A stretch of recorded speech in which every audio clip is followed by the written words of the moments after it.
आऊज़ु बिल्लाहि मिनश शैतानिर रजीम, बिस्मिल्लाहिर रहमानिर रहीम। कर्ज कैसे दूर होता है, कोई अमल बताएं। बहुत से मोमिनीन उम्मन हमसे ये सवाल करते हैं कि हम मकरूज हैं, हमारे ऊपर बहुत सा कर्ज चढ़ा हुआ है, हम चाहते हैं कि हमारा कर्ज किसी तरह से उतर जाए।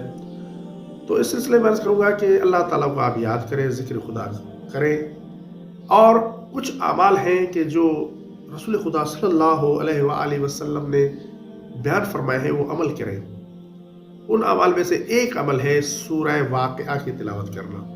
सूरह वाक़िआ के बारे में रवायत मिलता है कि बुजुर्ग सहाबी हैं हज़रत अब्दुल्लाह इब्ने मसऊद, कि जिनका बहुत मशहूर नाम है, बड़े नामवर सहाबी है रसूलुल्लाह के। अब्दुल्लाह इब्ने मसऊद के पास एक सहाबी आए और कहने लगे कि आप तंगदस्त नज़र आते हैं, हम चाहते हैं कि हम आपकी कुछ मदद करें, हम आपको कुछ देना चाहते हैं, हम आपके लिए कुछ करना चाहते हैं। तो अब्दुल्लाह बिन मसूद ने कहा कि मुझे ज़रूरत नहीं है, मैं कुछ भी आपसे लेना नहीं चाहता।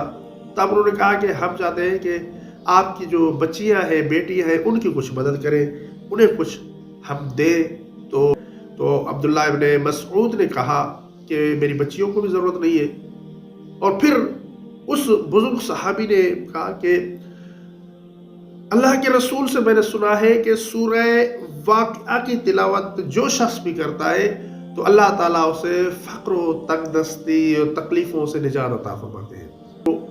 तो इसलिए मैंने अपनी बच्चियों को सूरह वाक़िआ की तालीम दी है और वो रोज़ाना बाकायदा सूरह वाक़िआ की तिलावत करती है।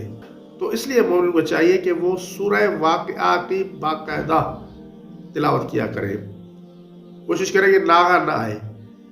मुसलसल आप हर रात सूरह वाक़िआ की तिलावत करें। अगर आप इस सूरा को बाकायदा पाबंदी के साथ पढ़ेंगे तो आप फ़क्र व तंगदस्ती से निजात पाएंगे, और अगर आप मकरूज होंगे तो अल्लाह ताला गैबी मदद के ज़रिए से आपका कर्जा भी अता फरमा देंगे।